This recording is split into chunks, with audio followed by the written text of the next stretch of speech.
Hello everyone, welcome to the AFF webinar series, and today we have a very interesting topic. It's about family office and the post-pandemic economy.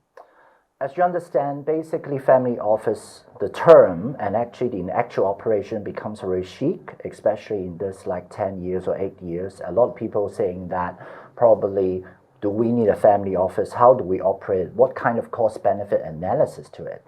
And today, actually, my name is John Wong. I'm actually the partner at PwC, a China family business and private client service tax leader. I'm responsible for serving high net worth individuals and families, and probably have about like 30 plus years of experience in the industry. But today it's not about me. It's actually about the two prominent figures sitting beside me. One is actually Miss Amy Low. She's the chairman of the Private Wealth Management Association, the co-head Wealth Management Asia Pacific, UBS Global Wealth Management, the chief executive of UBS Hong Kong, and also the group managing director of UBS AG. Welcome, Amy. Thank you, John. And also actually next to me is Mr. Chia, KO. He's actually the Deputy CEO and Director of Grace Financial Ltd, equally prominent. And so I'm sure that we'll have a very deep dive in the subject matter, very interesting, insightful sharing with the audience. Maybe, Amy, you start off introducing yourself briefly. Okay, thank you so much, John, and also AFF for the invitation. Actually, both KO and myself have been quite deeply involved in the AFF as a steering committee member for quite a few years. So I'm really honored to be here to talk about this topic, which is so closer to my heart. Actually, this year is my 25th anniversary at UBS. And so I also have been in the industry for over 30 years, and working very closely with John on a number of occasions and also cases as well. So really glad to be here. Maybe a bit about myself. My passion lies in nurturing the young talent. Actually, I just came out from a young talent development kind of seminar, and particularly with the women talent as well. And about myself, I'm a dog lover. I have 6 dogs at home. So I feel so glad when I go home. I feel so much warm welcome. So really my honor to be here with you and also KO for the discussion here. Yes, and actually just to express, our collaboration with UBS, this is actually a recently launched Billionaire Report. As you understand, this Billionaire Report is very well received, Amy, I believe so. Actually, it's 2020, and it is already in its 6th year. And the reason why I show this Billionaire Report is that the increasing focus on helping or serving high net worth individuals and families is that actually, globally, there's a lot of billionaires, emerging billionaires, especially in the Greater China region from the mainland China. And so I think there's something that we can share, and then you can look into this. There's a lot of insightful and very meaningful information. And so I also highly encourage all of you to take a look at the report, because we interview a lot of the billionaires around the globe, and also some of the different service providers as well. And actually, I'm glad to say Asia now is really the region for breeding all these billionaires, because basically we have almost 1 billionaire every other day. Yes, sure. The wealth creation is in this part of the region. Yes, lots of rich guys. Yeah, but at the same time, I'm so happy because when we did the interview with all these billionaires, a lot of them also want to contribute back to the society. So among all these billionaires, we have 200 who pledge to donate majority of their asset to the charity. So that's also very gratifying. Well, thanks, Amy. Now to KO to introduce yourself. Well, my name is KO Chia. I represent Grace Financial. I have been with the family office for 10 years now. Well, I'm coming up with my 10th year. In fact, professionally, I am a private equity professional. was before I joined the family office, I was actually a managing director and partner of a 1.6 billion US Asia global tech fund, which I focus on mostly tech and consumer. And my earlier careers have been an entrepreneur, and then even my earlier, I was a tech engineer, and then be in the sales and marketing and product management. So I've done quite a bit of things in my life, and in all. Grace Financial is actually a very interesting family office. We have been a family office since 1993. It started off as the original family in 1993, decided to spin off from the original business, which is actually real estate development, to manage their wealth. Fast forward, they've learned a lot about how to build family offices. In 1993, not very many family offices. And in 2008, one of the family members decided that he should just spin out another entity called Grace Financial to help other families to think about family offices and how to put it together. And some of the mistakes they have learned, some of the good, bad, and ugly that they have gone through. So that's how Grace Financial came about. Resulting from that, they have a family office that has done quite a bit of different things, a bit of different permutations, from philanthropy to investments, all the different asset class, doing global allocation, as well as doing quite a bit of philanthropy work. And the way we view philanthropy is quite different from a lot of other people.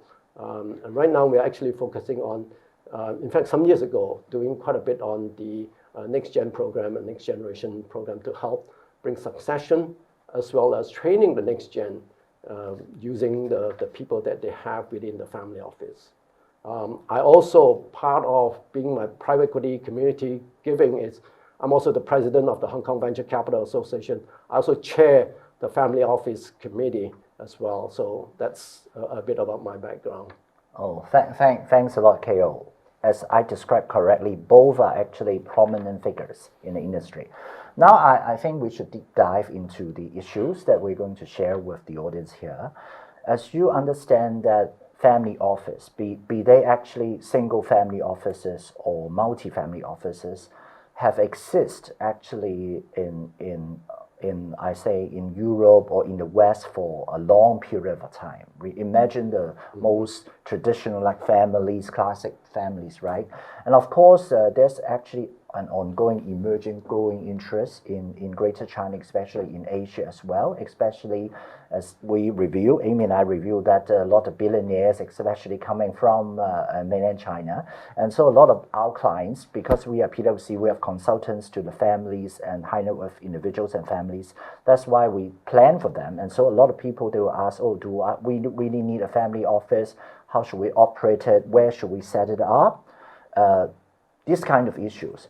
And so the first question I would like to maybe pose to Amy is that, what do you think are the differences between family offices in Asia as compared to Europe and the US? Yeah, thank you, John.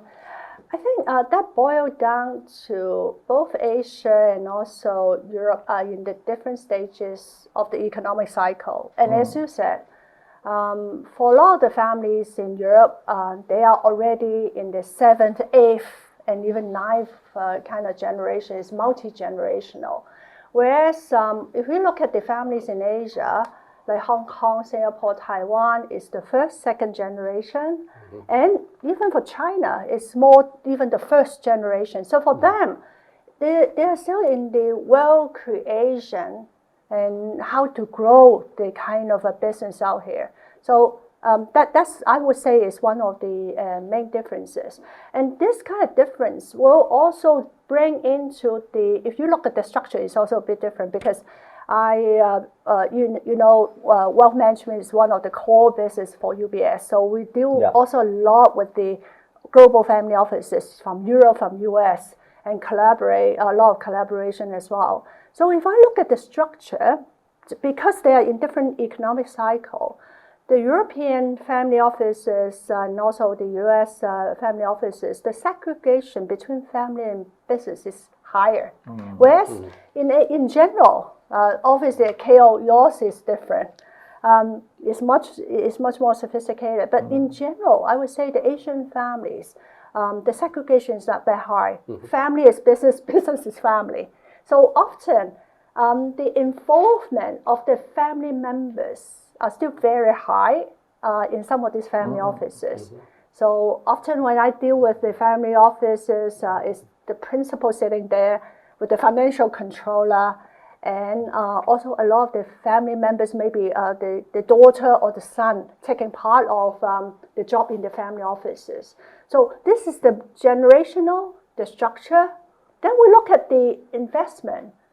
And it's also because they're in different cycles, different stages of the economic cycle. So when I look at the appetite, again, if I may generalize it first, obviously they're outlier. So the mentality is also a bit different. When I talk to some of the European family offices, it's the wealth preservation, the asset allocation, the diversification. Oh, important. Amy, how am I going to diversify the asset and preserve the capital?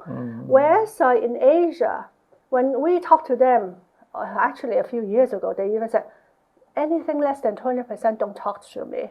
They are looking at more comparable return to their operating kind of business. But obviously, I would say because of the recent market correction in the last few years, especially during the market crisis, they also realized the importance of the risk management and also the diversification. And that also make the return much more realistic. But I think that's also one of the difference we've been observing in terms of the investment strategy and the appetite, mindset. One of the growth mindset, one is more the preservation and diversification.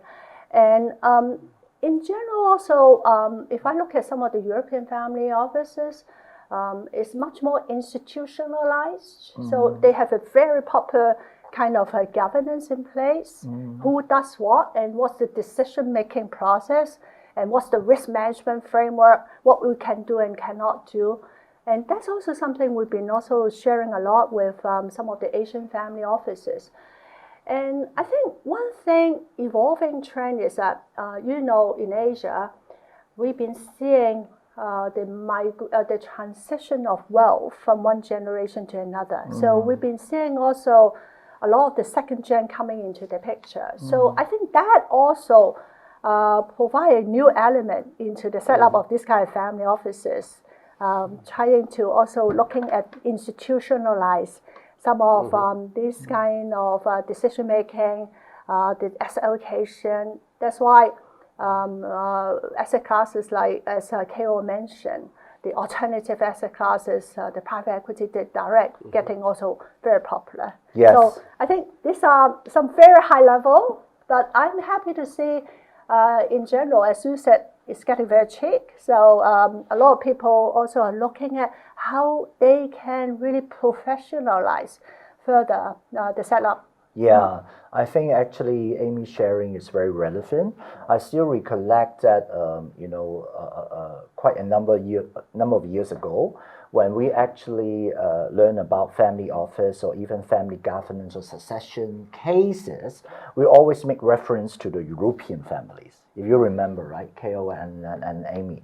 And so I think, of course, they actually have their own establishment for long history. That's why you said it's running very properly, these sort of things. But at the end of the day is that we still have an Asian focus, or even more culturally, we have a difference. And so what do you think, KO?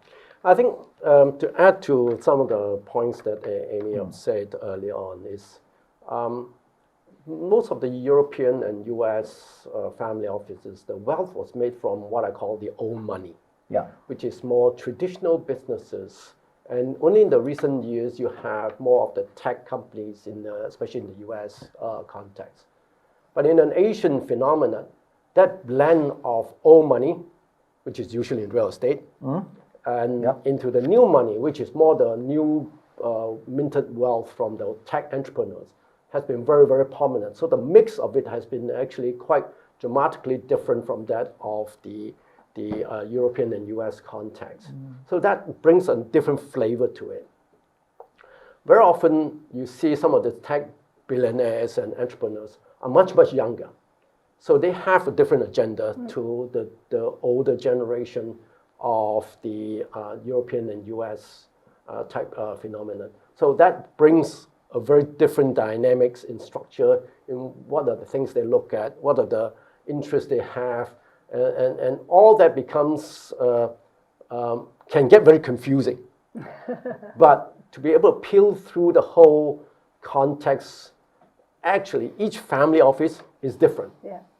And you need to treat each family office uniquely. And it's very, very difficult to say, to have a common way of looking at family office, because each family is different.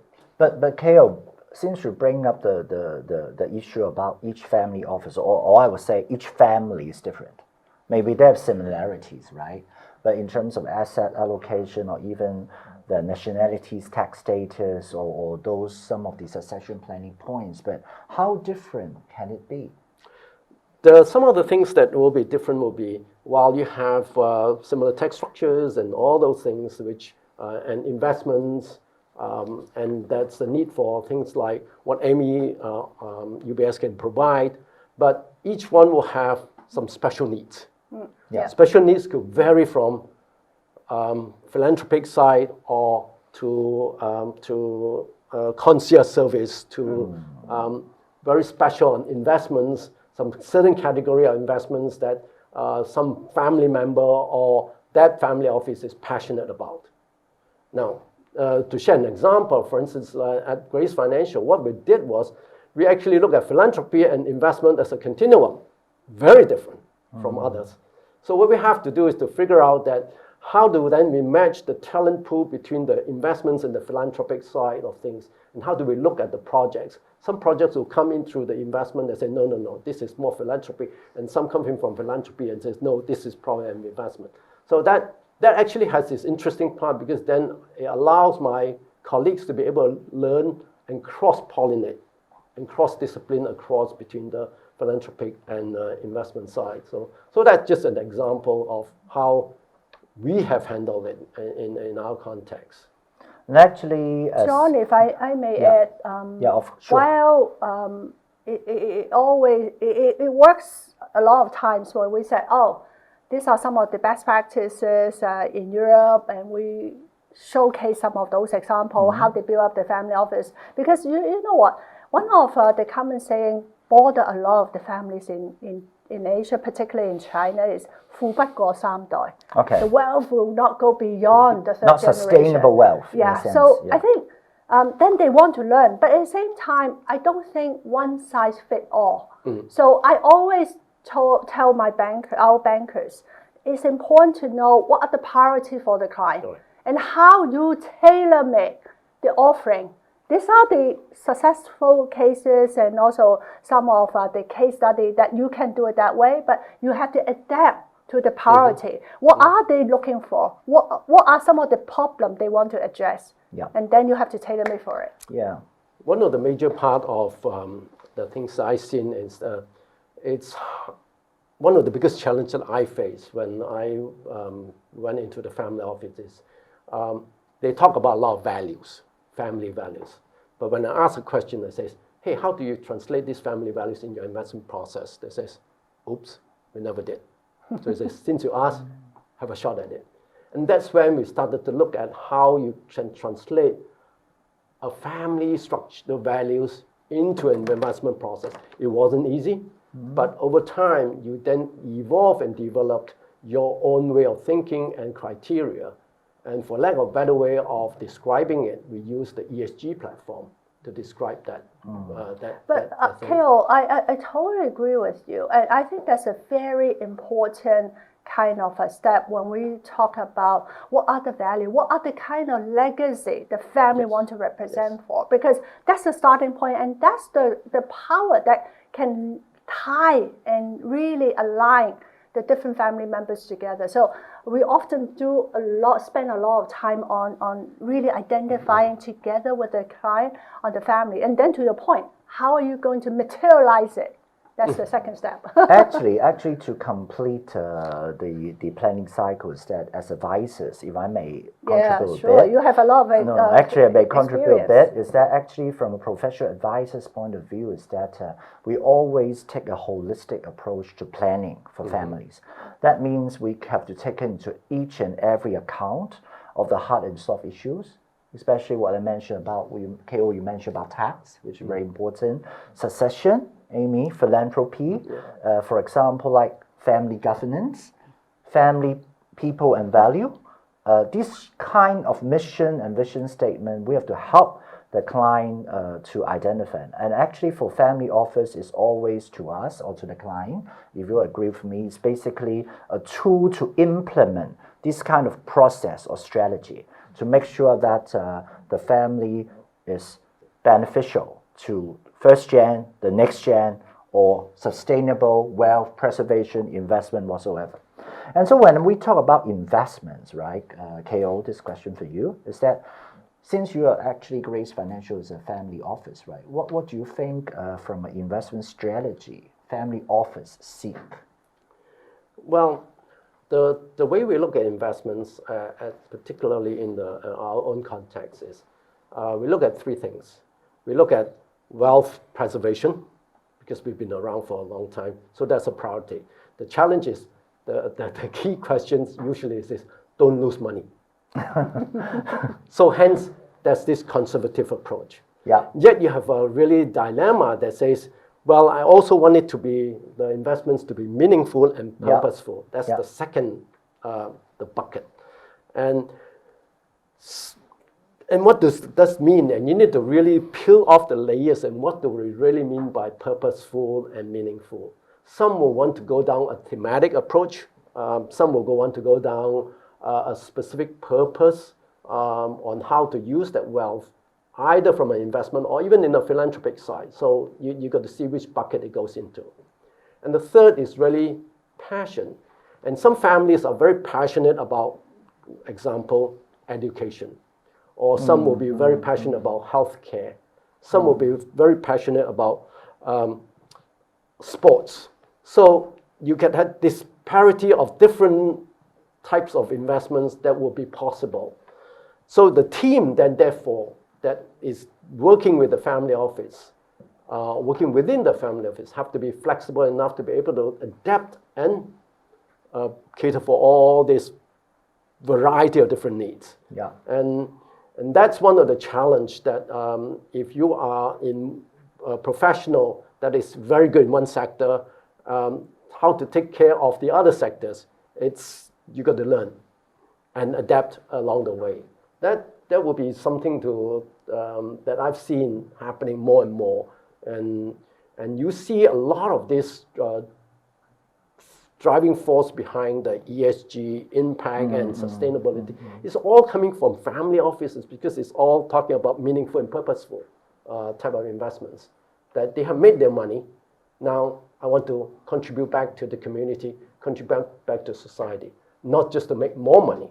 So, and in different generations of patriarch, the younger ones have very different agenda to the more older generation ones. So that's a hodgepodge of it, and sometimes you get lost even within a family office and in defining what a family office do. I've also seen family offices that are very interesting to use that family office to train the next generation. Not just for investments, but also as an interning program where instead of speaking to their papa or their uncle, they let the professionals like us to train the next gen. And then at least they speak to us as more neutral. And along the way, they learn some of the ropes of succession and some of the things that you described, John, and Amy, you described that too, in how to then take that and manage it through the next generation without floundering it into the third generation. Yeah. And more of a longevity type scenario. Yeah. And those you bear in mind and you put together programs right from when they're at college, how you intern them all the way through as they go through their entire early life in that. It's very interesting. To me, it's like one of the most exciting part to deal with the next generation and give me a lot of satisfaction to see.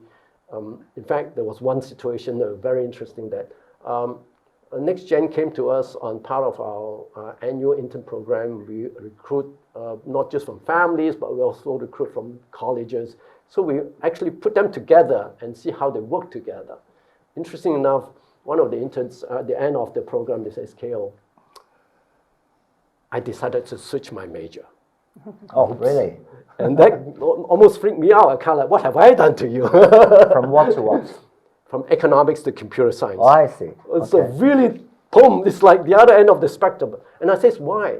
He says, really, economics I can't feel and touch, but computer science I can feel and touch. Yeah. And I says, great, you have found your passion. And to me, that's the greatest thing that our interning program have become and have evolved to help the next gen. And today he's very happy as a computer engineer and working in that sector, in the high-tech sector. And the parents look at me and says, Kyo, thank you for helping our son. So okay, it's to me, it's the satisfaction from that perspective. Yeah, and actually, since we all kind of agree, I assume the audience as well, that the family office is very important as a tool in order to achieve different means, right? For example, like investment strategy, succession, and even education, philanthropy, right? And so when we set up a family office, what kind of talents do we normally need? Maybe Amy? I think it will be quite diverse kind of talent. Obviously, the technical is given. Okay. And to be honest, that's not even the most important part. Actually, before the whole panel started, we were teasing each other. The EQ is the most important. In my career, I have also seen a lot of the family office professional do not really stay for too long because it really depends on the chemistry and also the communication skill. And also, as I said earlier, now we have the second gen coming into the picture. So having also someone sharing the similar kind of passion. So I've been seeing with the younger generation, the next gen, they will also try to recruit some of their young talents, having some digital kind of mindset. And since the topic on philanthropy, family advisory, and also the SI, sustainability, is so important. So having the knowledge on all these different important topics is also critical to the success as well. And if I may echo what Ko said earlier about the grooming of the next generation, I have also seen in dealing with a lot of the families and the family offices, this become one of the priority. Because you can imagine, for them, what's so closest to your heart is building a successor leadership team. So how am I going to groom my next gen? And usually, they will listen, actually, it's interesting, sometimes to the banker or to the family office. Gray hair. And to some of the family members. So we play that kind of role in helping to groom the next gen. So I think that's why the communication skill and also that kind of leadership skill, be able to connect, to network. And also one theme we've been also been observing is the interest, as I said, to some of those alternative investment, the private market and direct. Then the network to be able to source some of this kind of deal, get access to some of this capital market opportunity ahead of the game, be able to be in some of those inner circle. It's also one of the expertise that they are looking for. Ko, right? In fact, rightly pointed. So I think for talent pool, most of the people that are in the investment world have either worked for investment banks or some other institutions. When they come into a family office, there's a couple of things that they need to adapt. The first thing is build the trust. The second thing is when they are in the institution, they're mostly transaction focused, process driven. And therefore, when they get into a family office, which may not be process driven, so it could be ad hoc decision making, it could be different structures, so they tend to get lost. The other thing that is very, very important is relational. You need to build a relationship first before you talk about the transaction.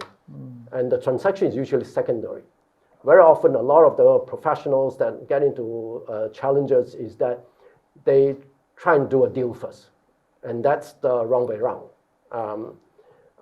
And then there is also a saying in the whole industry that says, if you go into a family office that is not very institutionalized, then therefore you cannot get out as a professional because institutions require you to be institutional.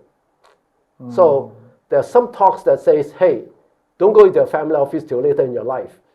There's also another talk that says family office is a good training ground on the relational, the EQ, as Amy alluded to. So it's both ways. To me, it's like you need a combination of different skills from across different age groups, from more with gray hair to young people, and train them some of the institutional approach. But yet they are able to then move out from a family office back into a more institutional environment. In our context, for instance, we deliberately do that, and in Grace Financial, we call ourselves institutional-like processes, but family office flexibility. So that's kind of like what we try to do, is to balance the institutional approach with that of some flexibility that a lot, in fact, all family offices need in that context. Okay, and so, sorry, Amy. Yeah, if I may add, because recently actually I was talking to one of the principal, and exactly he's asking me to help him to recruit the head of a family office. And I said, what are you looking for? So primarily he told me is that he also is looking for someone who help to put the structure, the governance in place for the family, because they have so many different kind of business, different branches within the family. So that kind of organizational skill set is so important. And the other one he pointed out is the problem solving skill. He said, don't give me the problem. You are here to help me to solve the problem. So that kind of a problem solving skill is also key. Yeah. And interestingly, John, in my career, actually, we got quite a number of clients hiring our private bankers to their family office. And to KO's point is, because it's a trust business. Yes. You have to trust that person. So usually and naturally, when you deal with the private banker for so many years, then the trust is there. Oh, why don't you come over to work for me? So we have a few of those jumping ship. Yeah, but that's actually very natural in a sense, because when families look for even advisors like PwC, we are always also a trust advisor, right? And, yes. And basically, I think another question I want to pose to two of you is that really is very important is that since we are in Hong Kong, right? As I mentioned that especially in the Greater China region or even in mainland, there's a lot of emerging needs for family offices. Like, why do you think that one should set up a family office in Hong Kong or using Hong Kong as a family office hub per se? Maybe I start first, okay? Actually, maybe I think one thing is that because Hong Kong is a lower tax jurisdiction, if I may say, because actually for profits tax is just 16.5%. If we actually set up a family office in Hong Kong, with people operating in Hong Kong, I think there's a lot of different attributes. And also based on the tax perspectives that you understand that we have an offshore fund tax exemption. Basically, if the ultimate beneficial owners or the families are not residing in Hong Kong, then basically I think we can fit into that part. And also, last but not least, is from a tax perspective, is that because Hong Kong taxation system is on a territorial basis, that means offshore income or offshore gains would not be taxable. And even sourced in Hong Kong, long-term investment gains or capital gains are not taxable. And so I think I contribute a bit on the tax side, why Hong Kong should be a family's office hub. And what do you think, Amy? Yeah, for me, I think actually 2 years ago, PWMA, we published a white paper, particularly how we are going to position Hong Kong as a family office hub. Yeah. So obviously, the plus and also the positive side is that I would say it's geographic plus the 3P. I always like to use the P. The first one is the geographic, because basically Hong Kong is a market whereby we have the concentration of the wealth, and with all the wealth creation. So that's definitely giving us the easy access to a lot of this wealth, especially from mainland China. Then what are the other 3P? The platform. I think Hong Kong has a relatively much more mature and sophisticated platform that can really cater for different investment needs. Then the second one is the product, because Hong Kong is an international finance center. So if you look at the range of product, when I talk to some of the Asian client, European client, so the range of product is really wide, and also the green, the alternative. Then the next P is people.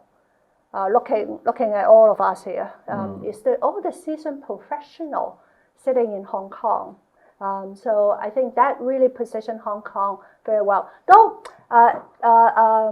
John, if I may, in a way, have the ask, and which we have also been talking to FSDC. Though Hong Kong is a very relatively low tax kind of market, but at the same time, what we need is still a competitive tax benefit, which will be able to attract and retain some of these family office to set up in Hong Kong. Because if you look at other banking centers, they're very aggressive. So we don't need to be doing too much, but at least staying competitive with that kind of tax benefit. I think that certainly would be helpful as well. Yeah, fair enough. How about KO? Yeah, to add to what John's comments and Amy's comments is that Hong Kong has been a hub, and to get in and out of Hong Kong, to get access to the global market, it's actually pretty easy. If I need to talk to someone on BVI or Cayman Islands, it's probably the same floor as our building, or the legal advice or PwC advice. It's very easy. Other jurisdictions are more difficult because you've got to travel and all those things. On top of that particularly with the total shift of family office into what I call more private markets investments, the recent LPGP partnership initiative been launched by the Hong Kong government, SAR government. It's been a very, very great addition to the whole program. On top of that, the recent clarification on family office, the FAQ family office, and I serve on the FSDB Family Office Consultation Committee too. That has now been clarified, and licensing, increasingly regulatory and licensing has become a pinch point for family offices across the world, and also that includes Hong Kong as well. So those clarifications will help a long way in the process in that sense. Then the access to private markets projects, private market deals. Hong Kong is a big hub. Other than China, Hong Kong is one of the largest. In fact, the Hong Kong Venture Capital Association is a very prominent association in Hong Kong to cater for that, because the professionals are here, but we invest across Asia Pac, and that gives us access to a multitude of different products and services and different shades and slices of private investment, direct investments, you name it, we can get access to those. Yeah, sure. Actually, before we take on the audience questions. John, if I may add one more point, because recently we hosted the Global Family Office Summit, and one thing that seemed to resonate quite well with the family offices is that when we talk about why Hong Kong, the GBA, the Great Bay Area, because I believe the Great Bay Area is also a game changer. Because in the past, when any family office or even for foreign institution like us, when we want to set up a presence in China, it would be Beijing and Shanghai. But now, if they set up in Hong Kong, basically it's within 1 hour to all the 11 cities. And you can get access to the 70 million kind of population, the market. So this is really the game changer for a lot of them. Oh, maybe I can consider to set up in Hong Kong or in Shenzhen to benefit this kind of GBA kind of market opportunity. So absolutely. I think this is also one of the competitive edge, I would say, right, KO? Yeah, I cannot agree more, because proximity and accessibility to markets is always a very big consideration. But before we take on the audience questions, because as we mentioned in our topic, today is family office and the post-pandemic economic environment. And so how do the two of you feel about the COVID-19 impact, if any, on the family office's directions, particularly like ESG, impact investing, sustainable investment? Maybe KO first. I see the whole COVID-19 have actually accelerated the whole ESG investment program, impact awareness, particularly into the next generation, and will continue to be a very interesting force moving forward. In fact, right now there's a dire shortage of ESG professionals. And I'm sure Amy will allude to I cannot agree with you more. And I see that anybody with some ESG background, and we have been, Grace Financial, we've been doing this for the past 7-8 years. So sometimes I get worried about our professional get stolen away by other people, but never mind, it's part of their training program. I think managing family office becomes a lot more complex with increasing regulatory issues coming through, increasing sophistication of family offices maturing. And believe it or not, it takes several generations for European and the US to professionalize it. And I can tell you in the Asian context, it will accelerate. I can see it in the next 5 to 10 years. It can be on par with any international, because they can learn the lessons from the past, from other jurisdictions, from other locations, and they can leapfrog. And to me, that's a very interesting observation and the opportunities that are open to everyone in the family office sector.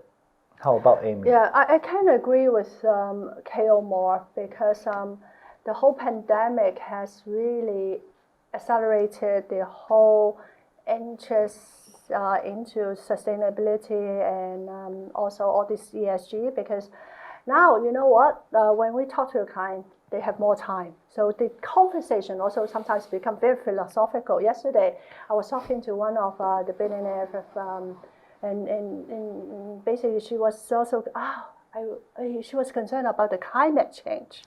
And so the environmental kind of issue. So what can we do? So I think definitely the sustainability, the ESG is the mega trend. And so to your point, the resources and the expertise is getting scarce.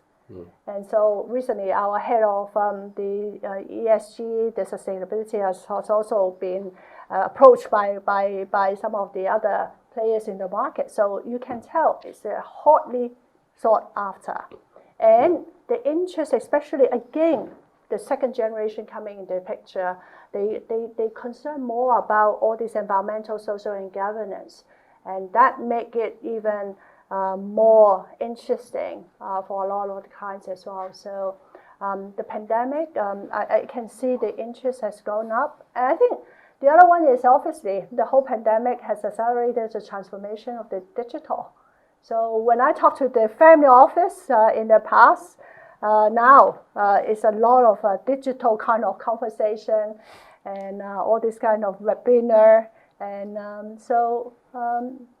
but one thing, especially with the pandemic and the recent kind of market correction, especially in the March, what we observe, and if I look at the cash position and also the interest in precious metal has also gone up. Actually, as a matter of fact, if I look at our APAC book, has gone up by 25%. So the interest in precious metal like gold, and not just about the paper gold, and a lot of them will be interested in real gold, physical gold. Gold bars, yes. So and the interest in the sector also has shifted a bit as well, like in the technology sector, healthcare. So these are some of the observations. In fact, funny you should say precious metal. Since the global financial crisis in 2008, our family have been invested in actually gold. And not just paper gold, but physical gold. And we use the airport as our storage. And I've been there. That interesting storage space. Are you going to tell us the location? Not really, right? Actually, I think thank you so much, Amy and Keo, for the insightful sharing. Now, I think we have to address to some of the interesting questions from the audience. But mostly, these questions are investment related. For example, one of the questions here is that given the growing sophistication of investors here in Hong Kong, Asia, how have you seen family offices invest in private assets as part of their portfolios? Keo, maybe. In fact, in the private market sector, it's actually subdivided into different areas. The biggest chunk of the private markets is actually in real estate. As Asians, we kind of like genetically have kind of like steer ourselves towards real estate investments. And that is a big chunk. Other areas are the interest in the private equity, venture capital, some tech investments, recently more healthcare, as Amy mentioned earlier on. So all this becoming a very significant part of the portion of the whole asset allocation. Now, coupled onto that is one of the biggest challenges because interest rate is very, very low. So everyone is looking for yield. Therefore, private markets it's become a favorite alternatives. Private debt too has become almost like a de facto replacement for fixed income. So all this is leading to the shift into the private markets. However, private markets is not for the faint-hearted because you go in there, you're locked up for a length of time. And you have to know what you're doing. Otherwise, you get into all kinds of challenges and trouble if you're not careful with what you're doing. I have also seen that some family offices say, I put in a young startup. I say that's the most risky part, but the dollars is not very many, so I can afford to lose it. So it's that kind of different mindset that is coming through that I've seen. And being a private equity venture capitalist myself, I sometimes shrug my shoulders and say, okay, you either want to listen to what I got to tell you or you do your own thing. So there are people who have different combinations and we'll see where it takes us. But certainly private markets has become a very, very prominent part. Coupled onto that, sustainability, investing with a purpose has become a very, very big and emerging sector. And I can go on and on with the different examples, but I'll stop there. Yeah, if I may echo, because we also, in addition to the Billionaire Report, we also did a family office report as well. Yes. And then we interviewed the family offices and the similar kind of result. 70% said the private market is also one of the pillar, the core. And they look at it as a tool for greater return. But to your point, Keo, I totally agree with you. They have to understand the liquidity and also be selective. Yes. Because usually, in addition to, help me to do all this kind of trade, usually the client asking, Amy, show me the good deal. And usually that kind of deal is at some of some of those early stages, good kind of company, or to your point, actually we've been seeing more and more interest also still in real estate because like it or not, in Asian, especially for Chinese, they love something they can touch. Yes. Bricks. That they can, yes, Bricks. the Yes. bricks. And so, and at the end, they said London is London. So I think the kind of global diversification is still in their mind, that they want to really diversify their assets to different locations as well as to different asset classes. Sure. So much about investment. Another interesting question from the audience is non-investment related.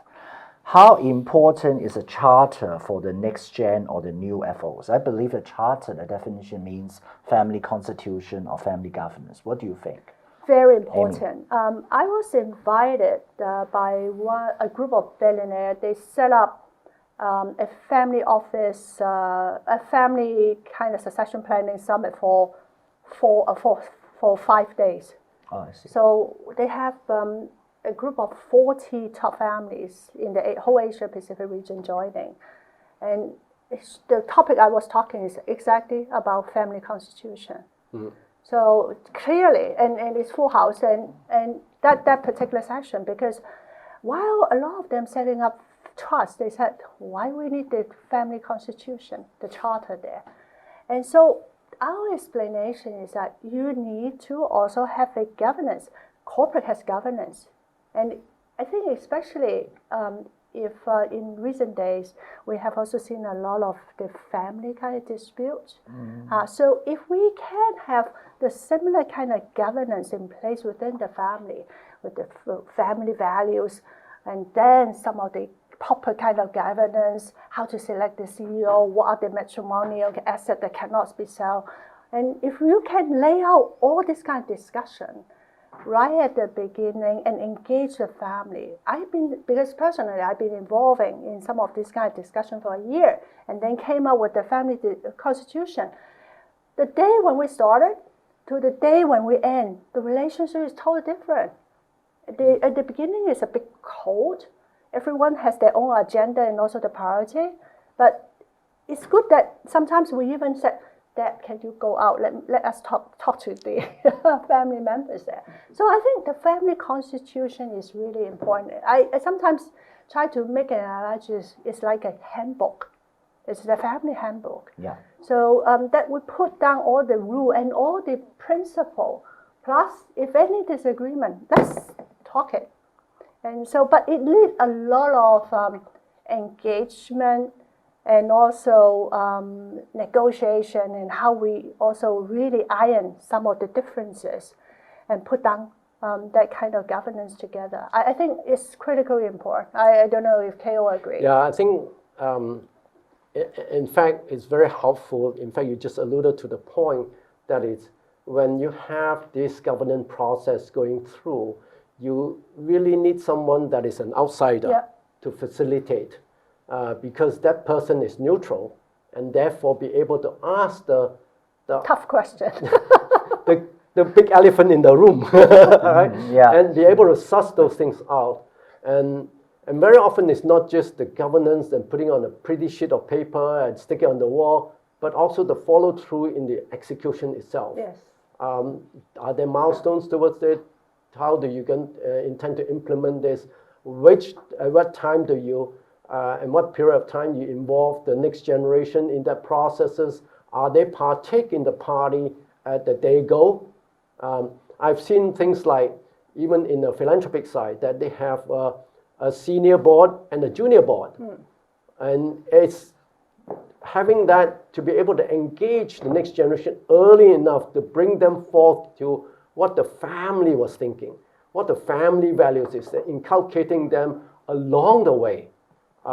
And doing together, and then building the relationships. Same on the investment side. So you can engage in various different angles from philanthropy, which is often very much safer than the investment side. So that brings the family together. In a lot of contexts, will become a very much more tight-knitted family that understand their role as family member, shareholders, stakeholders, sometimes ownership in the company as well. And those different roles, you have different expectations, different way of looking at things. And very often, if you convolute that, it becomes very, it's not clear, it becomes. So that clearing up will be a critical part. And KO, I totally agree with you. The Constitution is a dead document, but you have to live it and execute. So a few times we have laid down all the kind of ground rule, when we should have also family council meeting. It never happened. So I think then we would need to push for, because if I look at, we invited, for example, the Rockefeller family to our conferences, and you can see they're still very close, despite its 7th, 8th kind of generation, because on a regular basis, they still have this kind of council meeting and also some of those are family activity. So I think as provider here, service provider, we are here to also execute how to implement some of this together. And it's not just one part. It's not just a trust, it's the constitution and also all the other parts that have to work together. So now the family advisory services is one of the important pillar. And actually, given the time constraint here, there are lots of insightful discussions we have. I would like to wrap it up before the end of this webinar, is that I think in conclusion, all three of us here agree to the importance of setting up family offices. And the importance of setting up family offices, I think from a PwC as advisor's point of view, it is always a tool. That means we always first things first, is that we need to take a holistic approach to understand the first gen needs, the next gen needs, the location status of the assets, the investment strategy, whether ESG or sustainable investing or philanthropic kind of strategies, or even family business continuity, or how to preserve wealth and succession, whilst at the same time that you need to plant people value, family values, family governance, and have them execute nicely. Okay, that's why I think all three of us can actually always join force in helping these families. Absolutely. And I think actually we have a very insightful and meaningful discussion. And thanks to Amy and KO. And thanks everyone for joining us today. I hope we actually contribute to your further understanding of family offices, especially in the different aspects under this post-pandemic economic environment.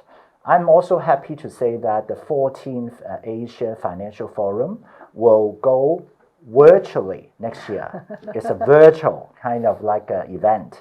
And most of the important issues at hand will be deep dive and discussed. We certainly hope to see you online again. And as for now, please stay on for a short video to recap what we just discussed and showcased last time. Thank you. Thank you. Thank you, John. Thank you, John. Thank you, Thank you. Thank Thank you. you, AFF. Thank you, Amy. Thank you, AFF.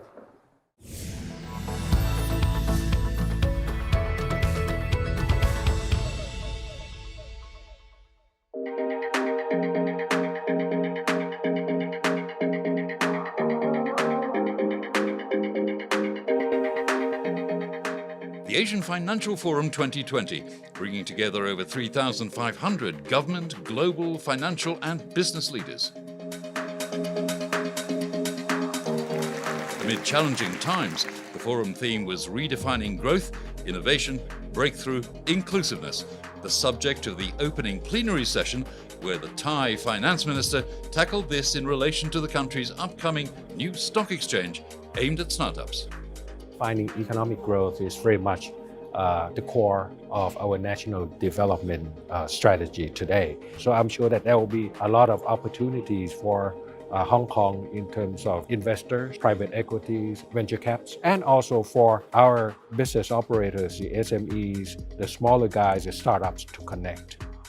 AFF 2020 was host to prominent speakers in the economic and financial worlds. The former US Federal Reserve Chair was keynote luncheon speaker on day one, addressing the policy framework of central banks looking forward to the coming year. I think the U.S. economy is actually doing just fine right now. They're raising interest rates toward a kind of neutral level.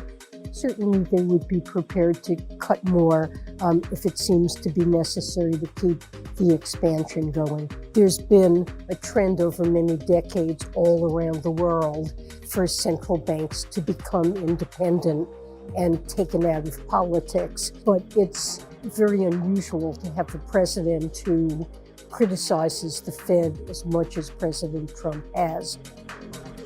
The Day 2 luncheon keynote was delivered by the 2019 winner of the Nobel Prize for Economics, tackling the theme of financial inclusiveness. Financial markets for the bottom half of the world's income distribution, probably more than that actually, the bottom 80%, really don't work very well. Mismatches of talent and capital in Asia can be addressed through the Belt and Road Initiative, and Hong Kong can assist. Belt and Road Initiative, in a sense, is bringing people into the market. And that's an extremely innovative idea. There is lots of missing opportunities in the financial markets. And Hong Kong is close by, especially to a lot of the poorer parts of Asia. I do think that something would come out of it. Among panel discussions at AFF 2020 was one focusing on the evolution of global trade and supply chain finance, with inclusion and technology on the agenda to see a new period of global growth. Pretty clear that the rulebook is being rewritten as we sit here today, and certainly the job of Standard Chartered is just to try to find a way to continue to extract the value for society from global trade without leaving quite so many people behind. There's the mechanics. Once the trade is taking place, how do we make sure that it's happening as frictionlessly as possible? And that's whether it's using blockchain for various forms of record keeping and transaction tracking, or whether using other forms of technology. Bill Winters alluded beside the event to the Guangdong, Hong Kong, Macau Greater Bay Area blueprint for growth. The Greater Bay Area represents a fantastic opportunity for China, for Hong Kong, for Macau, really for the world, to have this zone of 90 million plus people growing quickly with a heavy technology component, with Hong Kong as a financial center.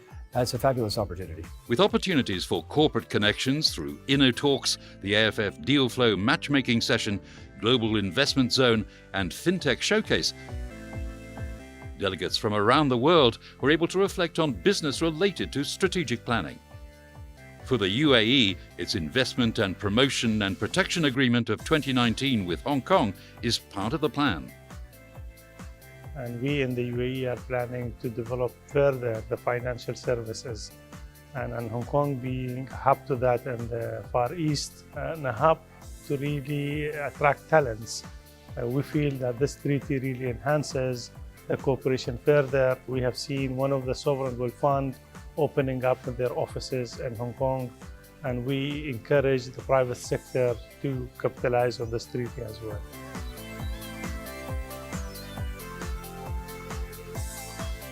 The Asian Financial Forum 2020, living up to expectations for redefining economic growth. I think this is a real platform that connects the business with the talented people. I think this is the real benefit of participation. The dynamism, that people are vibrant, and the business opportunities that can occur during this particular week.